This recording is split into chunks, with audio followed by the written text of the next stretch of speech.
Chapter 34, Nomads. Eve and Bones are led off to join the herd, and we're taken closer to one of the tents. It glows brightly, with the symbol of the endless knot painted on the side.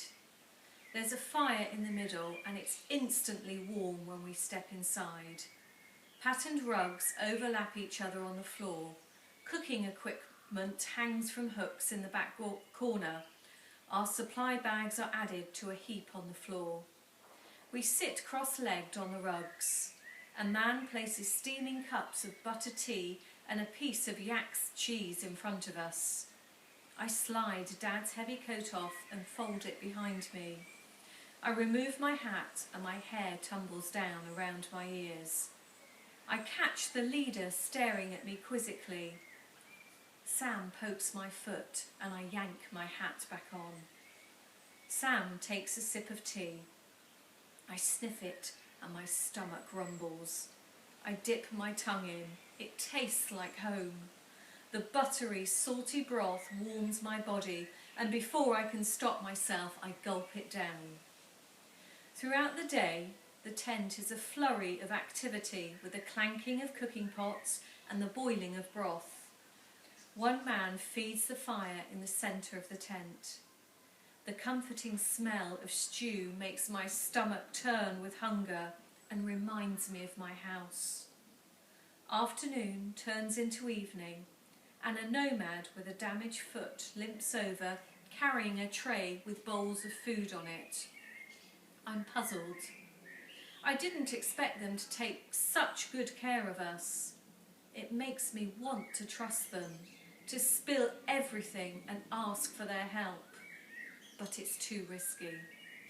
There are 5 people in the tent now, settling down to sleep on sheepskin rugs. I curl up, pretending to be asleep and observing them through half-closed eyes. When the only noise left in the tent is the slow snoring of the nomads, I nudge Sam and he pulls his penknife from his belt. In one swift movement, he stabs the bottom of the tent. Dragging his hand across, he slits the seam. It tears loudly. One of the sleeping men coughs and rolls over. "Go," mouths Sam. I nod and tiptoe towards the backpack. Seizing it, I check inside. The letter is gone. I see papers on top of one table in the tent and shuffle towards it. The leaflet is there, wedged between the pages of a book. "Yes," I whisper, tucking it into my pocket. I spot our supply bags neatly stacked next to the table. We'll never survive without them. I seize the string around our bags and lift them as quietly as I can. I bump into a leg and stumble. The nomads shift position. His eyes are shut. I stay as still as a Buddha statue. Sam holds up the side of the tent. It creates a draft of icy air. He beckons at me to follow him. "I haven't got the letter," I mouth at him. "Leave it," he hisses. "They won't know what it is." My forearms burn with the weight and I tremble as I creep back to Sam. Sam dashes forward, grabs the bags and ushers me in front of him. I duck and roll underneath the cover. The air is cold and I can see my breath. I wait for my eyes to adjust to the darkness. "Quick," says Sam. I pull myself away from the tent towards the yaks who are casting long shadows in front of me. We creep forwards on our hands and knees, dragging the bags behind us. My skin grazes against the stones. I scan the yak field. There's a looking guard sitting on the other side. His head is tipped in a weightless way that tells me he's asleep. I tug Sam's leg and we stand slowly, not making a sound. The yaks are free in the herd. I spot Eve immediately. She's the smallest of them. I run towards her, My feet rustle the grass. Bones is close by. The white stripe across his eyes is lit up by the moon. Eve, I whisper, it's me. She munches on the pile of cut grass. A small, untouched bundle lies next to her. Get that grass, I whisper to Sam. Several of the resting yaks heave themselves up, swishing their horns from side to side. Let's go, Eve, I say. Chapter 35. Pursuit. Eve pads across the grassy carpet and Bones tags after her. We hurry onwards. We soon reach the snow where the landscape is flooded by an eerie greyness. It's only then I sneak a look behind us. There's a light moving in the distance. Someone's following us, I say. Sam glances at the light. We have to stay ahead, he smiles. Why are you grinning? I ask. He unfurls his hand. A circular object drops and swings from his fingertips. It's a compass. How did you get that? I ask. The leader dropped it near us. I hid it with my feet. He didn't notice. Sam, I say, hugging him. You star! I clasp it in my hands, spinning the compass around until the arrow matches north. We're headed west, going in the right direction. Do you think they were informers? I ask. Yes, he says. They're as bad as the snipers. He grimaces, jutting his chin out, and steps forward with his jaw clenched and a new determination in his stride. We stare at each other. I've seen that look before. It's the same expression as the man on fire. I fight to not let my mind be back there again, amongst the flames and the screaming people. I focus on my boots. I've learned that looking at one detail of my surroundings can help keep me grounded. My mind wanders to the code. Yaks will fly. Yaks will fly. Yaks will fly. Why couldn't Dad have just told me what was going on, I say, frustration prickling down the back of my neck. He was trying to protect you, to keep you safe, Sam answers softly. With the compass we move more quickly. I take the lead, staring down at the arrow.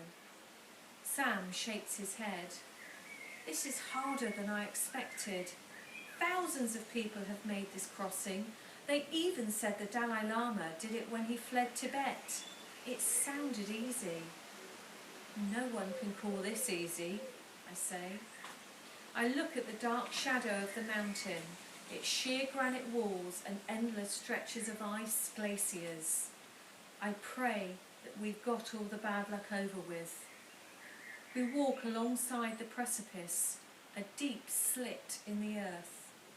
As we get further away, lost in the mountains, it becomes hard to imagine the way home. I never want to walk this much again, says Sam. Once we've rested it will be easier, I reply, thinking about the journey back. Maybe the Dalai Lama will send us home in our own plane. I rehearse how I'll tell him about the soldiers and my parents being taken. I'm not sure the Dalai Lama can do things like that, says Sam. I shrug. Dad will sort it all out. Sam grows silent. Do you ever worry that we won't be able to go back? I think of Manny and Sam's dad, of Dorji, his sister and everyone else at home. If we can make it to India, I say, then somehow we'll be able to get back. Sam strokes Bones' nose. Spotting a crossing over the precipice, I run and kneel by it. A rickety, small rope bridge hangs across a 6-foot crack in the ground. Will it hold the weight of the yaks? I ask. Sam crouches and presses down on the first wooden slat. it swings and creaks. Underneath is the deepest darkness. Sam crawls onto it. I hold my breath, only able to wait and watch. The first slat cracks but doesn't break, and Sam inches forward. Finally, he reaches the snow on the other side. That slat is thin, he says, standing. The rest are strong enough. Sam calls Bones and gently tugs him across. The wood groans underneath them. Once they're over, Sam spins around, beckoning. It's my turn. I tread on the plank and feel it swing. Quick, Eve, I say, leading her behind me. I'm sure the bridge could collapse at any second. I sink to my hands and knees and grasp the wooden edges. My skin is dry and my knuckles are cracked. I edge forwards without looking down, pressing on the last slat with my knees. I hear it split. I dive onto the ground. Sam darts towards Eve. I turn to see the slat dangling down in two halves. Eve straddles the broken pieces, front hooves on the ground, back hooves resting on the slat before. She lifts her back leg into the air, searching for solid ground. Her hooves touch the snow, then slips. I jump up and clutch her head and horns. Pull, says Sam, reaching for her harness. I dig my foot into the snow for anchorage and try to shift Eve's centre of weight towards us. She grunts, bends her front legs and heaves herself off the bridge, stumbling onto the snow. You're safe, I say, stroking her neck and feeling her heartbeat race. I've learned to read Eve like she's my sister. Every grunt tells me if she's tired, hungry, or wants attention. I curl up to her every night. My lips are too raw to whistle, but if I tilt my head, she knows to follow. I spread the grass we took from the nomads in front of the yaks and they finish it in one go. We let Eve calm down before nudging her onwards. I picture what we look like from a distance. Boy, yak, girl, yak. 4 tiny figures crossing the vertical sheer rock mountain, all striving to blend into the wilderness. Because no matter how hard I try, I can't shake the feeling that we're being followed.